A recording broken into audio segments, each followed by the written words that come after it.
Former U.S. Senator Al Franken is back in the comedy business with the launch of his new comedy tour, The Only Former U.S. Senator Currently on Tour.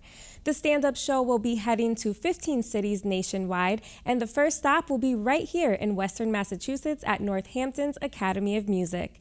Before Franken turned to politics, he served as one of the original writers on Saturday Night Live for 15 seasons.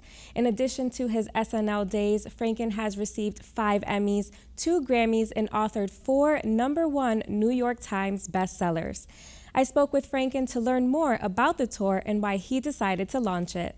I always did comedy. I did it starting in grade school, and I've been talking to audiences over the last few months. I've been going down to the Comedy Cellar in Greenwich Village. And, I've thought about this, is that every school has a stage, and every adult, the teachers, the principal, the administrative staff, the custodial staff, the lunch lady, everybody encourages kids to get on the stage. And then once you've graduated school, no one wants you to get on the stage. But I just did it all throughout school, and it's part of who I am. And yeah, I'll be doing talking about politics and satire, doing it satirically. And so it's all part and parcel of who I am. It's all one aspect of who I am. Now, speaking of you doing comedy before, you spent 15 seasons on Saturday Night Live as an original writer, and you won 5 Emmys for writing and producing, as well as 2 Grammys. You eventually went on to serve Minnesota in the Senate from 2009 to 2018. How does one go from being a comedian to a politician? For me, it made sense. I wrote a lot of the political satire on SNL, with Jim Downey, who is conservative. So we didn't really feel during that time that it was our job to be just to do well-observed satire. And now it's really hard. I think the country is so divided. And, it was odd. I mean, obviously, no comedian had been a senator before. And I had to convince the people of Minnesota that made sense. And it was used against me by my opponents and stuff. But I think ultimately the people of Minnesota got it, obviously.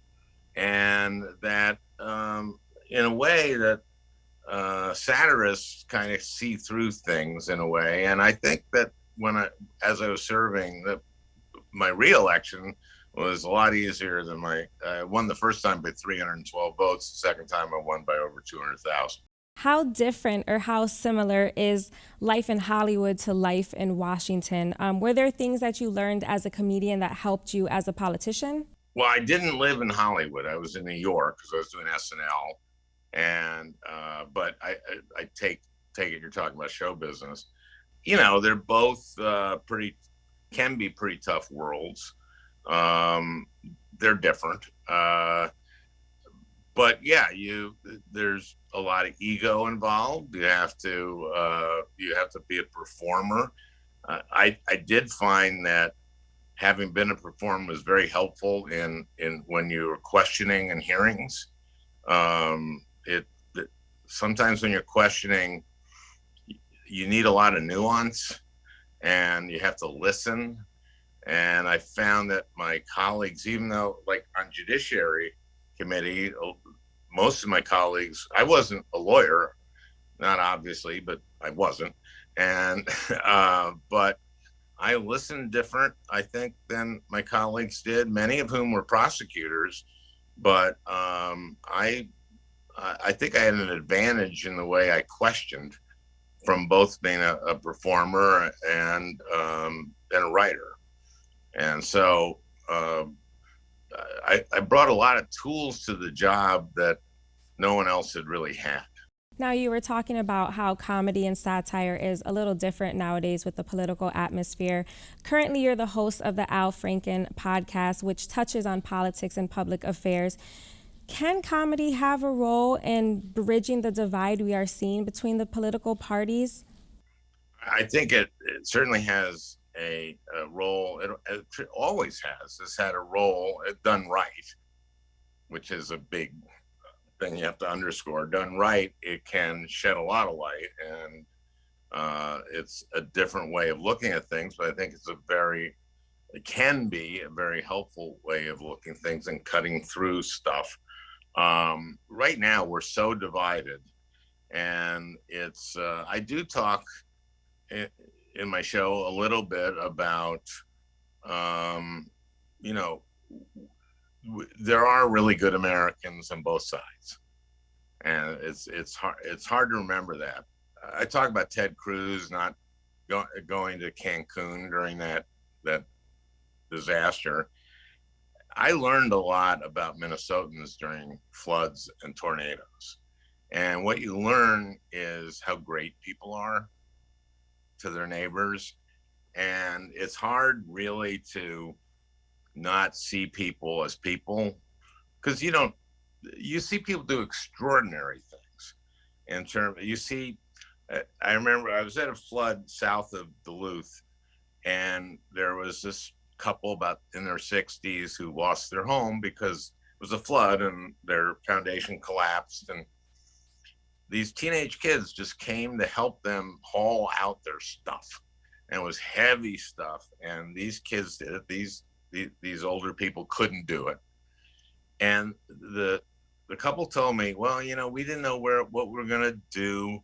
We have relatives in Missouri. We're thinking of moving there, but you know what, these kids, they're just amazing, and they're our community, so we're staying here. And I had no idea whether they're Republican or Democrat. I had no idea you just see that they're really good people. And I wish we could get back to that. There's a lot of people profiting from dividing people. In a recent interview with The Republican, you mentioned that you will not rule out a return to public office. What is it that drives you to want to keep that political door open still? I love the job. I really did. And I think I was good at it. And it's a place where I could accomplish a lot. So I'm keeping the door open. We lost your former Saturday Night Live colleague, Norm MacDonald, this week, who passed away at the age of 61 from cancer. What was it like working with Norm, and what will you remember most about him?